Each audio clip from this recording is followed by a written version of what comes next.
Her uncle's killer was dead. And in that moment, Quill couldn't lift her sword or raise her fist or cry a tear or scream into the sky for all that she'd been through. No.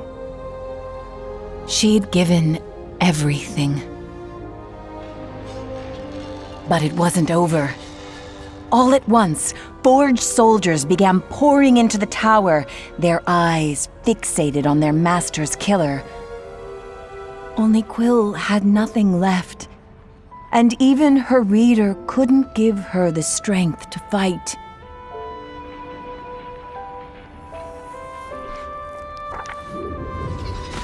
Outside the castle was a scene not unlike the Cinder Night.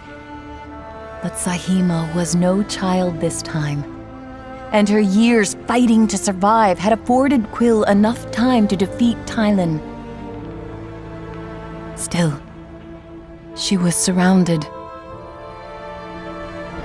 And Barnard conjured from the ancients a primordial fury that turned arcane steel into molten waste. Even so, soldiers poured in from every realm, and his aching arms started to waver.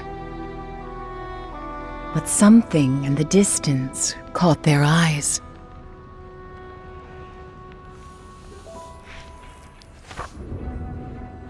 As Quill braced for the end, her mind drifted to her home in the clearing, and how she longed to be there now. But then, a shift in the wind, the silencing of steel.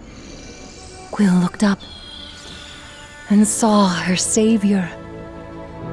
It was Rootseer Veda, and with an elegance more befitting of poetry than warfare, she decimated her opponents.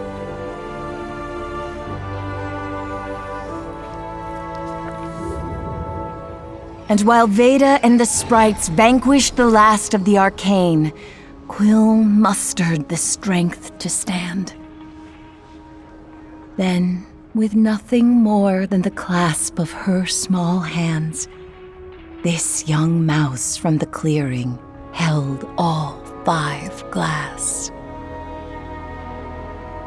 She felt it.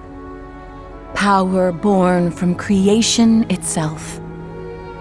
The world around her faded to the background as Quill gazed at her reader.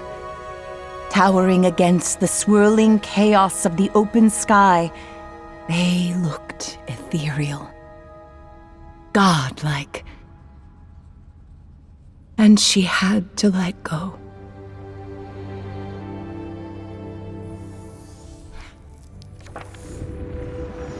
And as the glass disappeared into the void of all that would never be, Quill felt the peace of a world free from its power, and the pain of losing her closest friend. Rootseer, you saved us. Quill spoke wearily. All I did was save you, replied Veda warmly. You saved Moss. And as Veda guided her away, Quill heard the faint turning of pages. Goodbye, my friend, she whispered. And with that, you, dear reader, vanished from her world.